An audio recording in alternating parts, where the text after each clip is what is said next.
would our veterans be getting these services that they deserve with more efficiency if there were sort of efforts to do public-private partnerships, meaning use some of the sort of private facilities, private hospitals, whatever that may be. The government just saying, look, instead of us trying to man up, expand out. I saw in your article, I think 4,000 more people working for Veterans Affairs, saying, look, we'll pay for the infrastructure that's already out there for veterans to just get them what they need. Sure. I mean, just get them what has to be done, as opposed to trying to expand. You and I both know huge bureaucracies. I mean, this is just always going to be a struggle. Yeah, it's always going to be a struggle. First of all, on that number of 4,000, we got that morning after it was published, a reporter called and said, actually, I did some digging and have called over there. 4,000 is how many they've added. That doesn't count how many they lost over that time period. So the actually net add was only 600 claims. They lost 3,000 over that time period. So they've only added 1,000. They haven't been able to deal with it. It's a dysfunctional system. We need to be looking at results, whether it's some public-private partnerships or not. We're also dealing with the vets expect their government, rightfully so, to take care of them if they sent them off to war. The other thing on the public-private partnership is what you face already with TRICARE. Doctors are reluctant to take on TRICARE because they have a great difficulty in getting paid. They really do it out of patriotic duty, knowing that they're going to get less, they're not going to get their normal full fees, and many doctors will take on this health care because they feel a moral obligation to do so. So if you went to a public-private partnership, I don't see that as a solution because they're not going to get paid. The bureaucracy would just be in perpetuity and expanded. Let's talk about another difficulty, if we can, that veterans face coming home from war. Colonel, you and I were talking backstage about some of the problems with employment. That veteran unemployment is hovering above 9%, while unemployment for the general population is around 8%.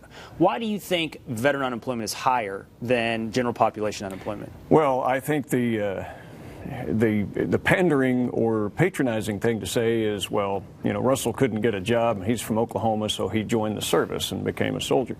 And that fits well with some people's mentality, but it's absolute nonsense. When you look at our soldiers, they have to pass an aptitude test with very high scores. For them to be able to score high enough to get in, they would have had good marks in high school. The Army, the Air Force, Navy, Marines, all the services, Coast Guard, they don't take people that are of low standards. They still have very high standards. And there's another factor involved. A soldier that joins today, he joins knowing he could be sent to harm's way. Already, he's placed himself separate from a great slice of society where he says, I realize I could be harmed, but I'm going to put myself aside and I'm going to serve my country.